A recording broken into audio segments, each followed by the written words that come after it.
오늘 본문을 통해서 이기심이 가져오는 결과라고 하는 제목으로 주신 말씀을 나누도록 하겠습니다.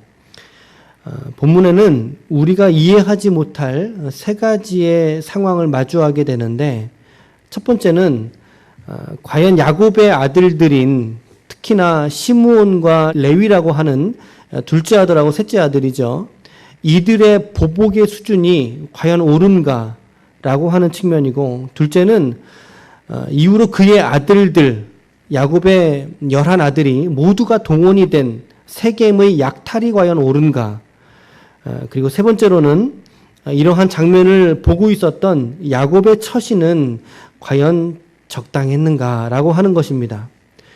우리가 이 말씀의 배경을 다 아시겠지만 지난 월요일하고 화요일 간단하게 언급한다면 33장 18절에서 20절 말씀에 야곱이 밧단 아람에서부터 평안히 가나안 땅 세겜 성읍에 이르러 성읍 앞에 장막을 쳤고, 그 장막을 친 밭을 세겜의 아버지 하몰의 아들의 손에서 베크시타에 샀으며 거기에 제단을 쌓고 그 이름을 엘엘로헤 이스라엘이라 불렀더라. 그러니까 성경이 말하고 있는 것은 정당한 대가를 지불한 정상적인 땅을 매매했다는 거죠. 그러니까 뭐 하기 위해서? 정착하기 위해서 땅을 샀다, 이렇게 봐야 되는 것입니다. 당시에 이스라엘의 야곱은 계속 유목해서 아래로 도피해서 내려오던 중 아니었습니까? 그러던 중에 땅을 샀습니다. 왜요? 정착하기 위해서. 그렇게 그곳에서 살아가던 중에 34장, 우리가 오늘 읽었던 34장 1절 말씀에 보면 디나가 그 땅의 딸들을 보러 나갔다, 이렇게 말하고 있어요. 그 땅의 추장이었던 세겜이라고 하는 인물이 있습니다. 그러니까 세겜이라는 말은 지명이기도 하고 인명이기도 한 것이죠. 그런데 디나가 너무 이쁘게 하고 나갔던지 이 디나를 이 세겜이 겁탈하게 됩니다. 성경은 세겜의 행위가 악했음을 분명히 보여주고 있는데 34장 2절에 보시면 히위 족속 중 하몰의 아들 그 땅의 추장 세겜이 그를 보고 끌어들여 강간하여 욕되게 했다라고 말하고 있습니다. 말씀을 잘 관찰해 보면 전형적인 악인의 모습을 보여주고 있는데, 그게 무엇이냐면 시상이 확대되고 있다는 사실이죠. 먼저는 봤다고 말하고 있습니다. 눈으로 봤어요. 그리고 끌어들였습니다. 범죄하기 위해서 거리를 좁혔지요. 물리적인 거리를 좁혔어요. 그리고 강간했어요. 억지로 성관계를 가져버렸다는 거죠. 그런데 성경의 평가는 이 행위가 그들에게 욕되었다라고 말씀하고 있습니다. 눈으로 보고 끌어들여 강간하여 욕되게 하였다. 시편 1편에 보면 1절에 복 있는 사람은 악인들의 꾀를 따르지 아니하며 죄인들의 길에 서지 아니하며 오만한 자들의 자리에 앉지 아니하고, 이 한 절의 동사가 3개나 등장합니다. 따른다, 선다, 그리고 앉아버린다. 즉 죄로 인한 오염이 인간들에게 끼치는 결과를 이렇게 말한다는 거죠. 죄를 따르게 되면 그가 가던 길을 멈추게 되고 결국에는 심판의 자리에 앉아버리게 된다는 것입니다. 오늘 세겜이 보여준 모습이 정확하게 이러한 악인들의 모습과 이게 일맥상통하는 거죠. 보고 끌어들여 강간해서 욕되게 했다는 것입니다. 죄의 욕망에 지배가 된 사람들의 모습을 보여주고 있는 것 같지 않습니까? 이후에 디나를 자기의 아내로 달라고 세겜이 그의 아버지 하몰과 함께 야곱에게 찾아오게 됩니다. 이들은 이미 구면이죠. 땅을 살 때도 만났으니까 이들은 구면입니다. 그런데 야곱의 아들들이 그렇게 못하겠다고 하는 거예요. 너희도 우리와 같이 할례를 받으라. 너희가 할례 받지 않으면 우리 동생을 너한테 주지 못한다, 이런 얘기입니다. 그리고서 오늘 본문의 18절을 우리가 읽게 되는데, 하몰과 세겜이 이 이야기를 어떻게 받아들였다고 말씀하고 있습니까? 좋게 여김으로라고 얘기하고 있습니다. 좋게 여겼다. 그래서 세겜이 그 일을 행하기를 지체하지 않지요. 그 이유는 그가 야곱의 딸을 사랑함이며 그의 아버지의 집에서 가장 존귀하였더라. 아주 신속하게 결정이 된 모습입니다. 성문에 앉아있는 사람들과 결정하지 않습니까? 고대 사회에서 성문이라고 하는 자리는 대부분 그 성읍의 장로들이나 어떤 리더십, 결정권이 있는 사람들이 머무는 장소로 보거든요. 그러니까는 결정과 실행에 있어서 신속하게 이루어진 거죠. 그래서 전부 다 할례를 받았습니다. 할례가 남성의 포피를 이제 제거하는 건데, 지금 말로 포경수술하고 같은 겁니다. 이거 해보신 분 아시겠지만, 이게 3일째 되는 날이 가장 아프거든요. 본문 25절 말씀에 보면, 제3일에 아직 그들이 아파할 때에 이렇게 말하고 있어요. 여기서 왜 3일째일까? 어떤 사람은 이렇게도 말합니다. 전체 성읍의 인구가 많아서 전부 다 할례를 받기에는 시간적인 여유가 필요했을 것, 시간이 걸렸을 것이다 라고 이야기를 합니다. 그것도 일리가 있지만 그러나 성경의 강조점은 그런 3일이 아니라 그들이 아파할 때가 방점인 거죠. 그들이 아파할 때, 즉 움직이지 못할 때 효과적인 진통제가 있었겠습니까? 위생이 좋았겠습니까? 아니죠. 지금도 아플 때에는 손도 못 댑니다. 힘들다는 것이죠. 그 당시에 통증이 가장 심했던, 그러니까 그때 2명을 가지고 시므온하고 레위인데 2명이 가서 모든 남자들을 제압할 수 있었던 거예요. 참 비열한 방법으로 사람들의 생명을 취하는 이들의 모습이죠. 너무 잔악했고 무자비한 모습으로 사람들을 살해하는 모습입니다. 너무 충격적이지 않습니까? 26절과 27절을 같이 읽어보겠습니다. 칼로 하몰과 그 아들 세겜을 죽이고 디나를 세겜의 집에서 데려오고 야곱의 여러 아들이 그 시체 있는 성읍으로 가서 노략하였으니 이는 그들이 그들의 누이를 더럽힌 까닭이라. 가서 성읍의 남자들을 죽인 거는 누구예요?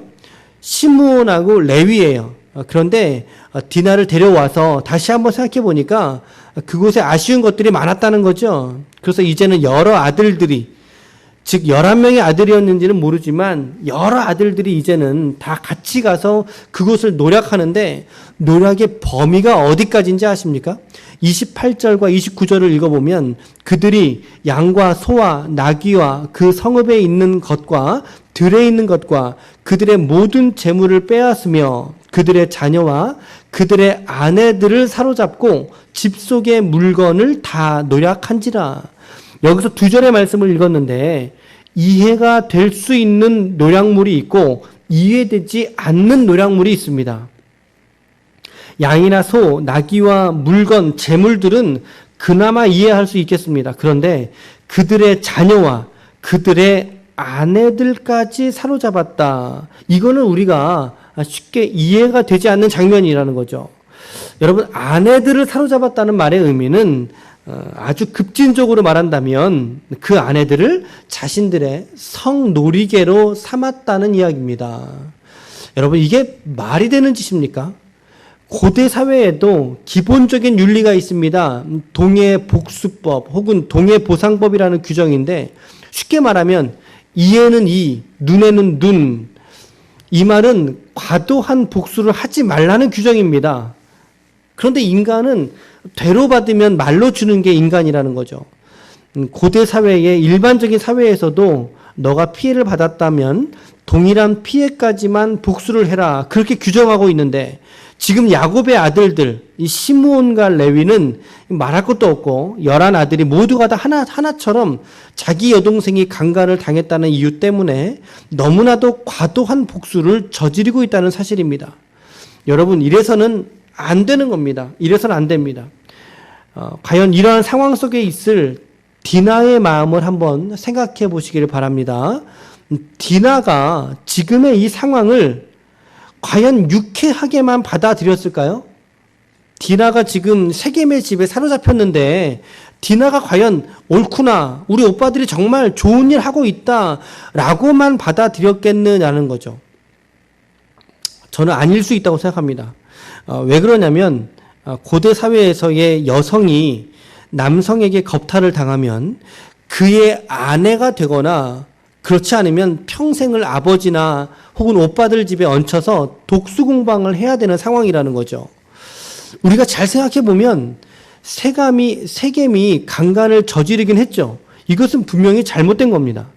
하지만 그가 이 여인을 결국에 사랑하게 되지 않습니까? 그래서 얼마의 비용을 지불하더라도 자신의 아내로 맞이하고 싶었단 말이죠. 즉 성사될 수 있었던 결혼입니다. 그런데 그들의 오빠가 지금 디나를 겁탈했다는 이유로 모든 세겜의 남자들을 싹 다 죽여버렸습니다. 이것이 과연 디나를 위한 일이었을까라고 할 때 그렇지 않다는 거죠.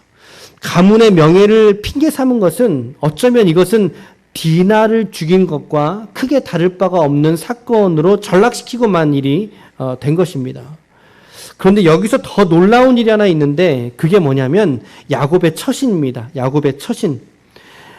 놀라울 정도로 독자들의 실망을 안겨주고 있는데 30절의 말씀을 다 같이 읽어보면 야곱이 시므온과 레위에게 이르되 너희가 내게 화를 끼쳐 나로 하여금 이 땅의 주민 곧 가나안 족속과 브리스 족속에게 악취를 내게 하였도다.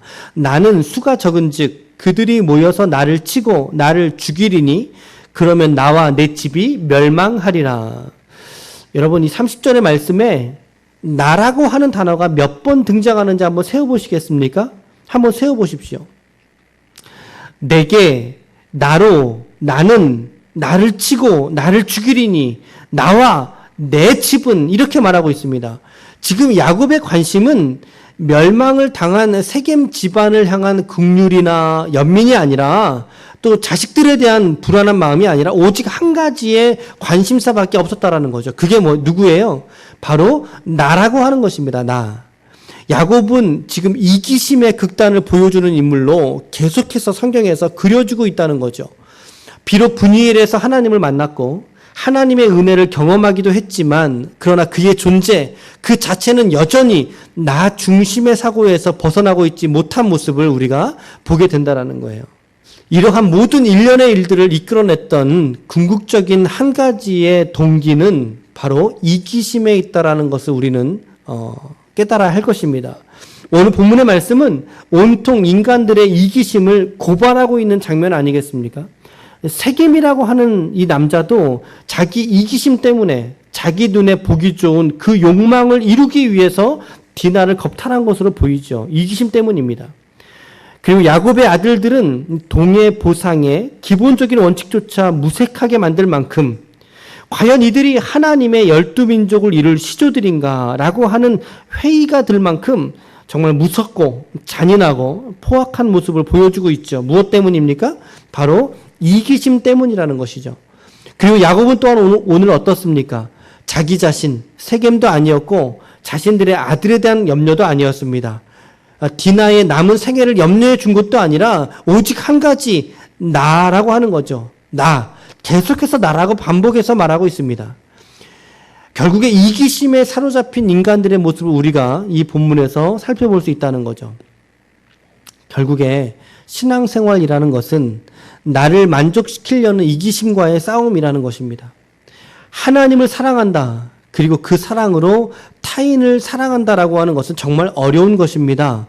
그럼에도 불구하고 성경은 무엇이라고 말합니까?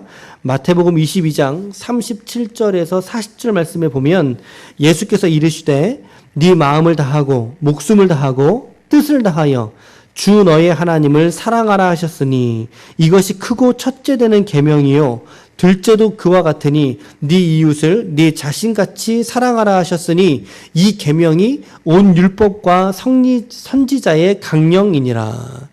즉 하나님 사랑 그리고 이웃 사랑이라고 하는 것이 성경의 온 율법과 선지자의 강령, 이것은 성경의 가장 본질적인 메시지라고 말씀하고 있는 것입니다. 그런데 이런 사랑을 실천하기 위해서 가장 먼저 우리가 생각해 볼 것은 바로 나의 이기심의 탈출입니다. 우리의 이기심을 진지하게 고민하거나 버리지 못하면 하나님을 사랑할 수 없고 그 사랑을 통해서 이웃을 사랑한다는 것은 더더욱 불가능한 일이 되어 버린다라고 하는 것이죠. 오늘 야곱과 그의 가족들이 보여준 이 모습은 정말 철저하게 이기심에 사로잡힌 인간들이 어떻게 살아가는가, 어떤 존재로 전락되는가라고 하는 것을 아주 생생하게 보여준 장면이라고 생각합니다. 그런데 이것은 자기 생명을 아낌없이 내어주신 그리스도의 모습과는 아주 극명하게 대조되는 모습이라는 것이죠. 그래서 오늘 이 말씀 앞에 있는 오늘 우리들도 이 말씀을 묵상하면서 우리에게 있는 이기심을 버리고 혹은 이기심에 힘에 겹도록 우리가 대항하면서 그리스도를 닮아가려고 하는 몸부림이 자기 자신조차도 내어주시는 그 몸부림이 우리 안에 있어야 되겠다라고 하는 적용과 결단을 해보게 됩니다. 그럴 때 바로 우리를 통해서 그리스도가 나타나시는 영광을 하나님께서 오늘 우리의 삶 속에 경험하게 하실 줄로 믿습니다. 아무쪼록 오늘 하루도 우리 자신의 이기심을 극복하고 그리스도 예수의 십자가의 자기 헌신, 나를 부인하고 그리스도의 영광을 위하여 하나님을 사랑하고 그리고 더 나아가 이웃들을 섬길 수 있는 우리 모든 지체들의 하루의 삶이 되시기를 예수님의 이름으로 간절히 축원합니다. 아멘.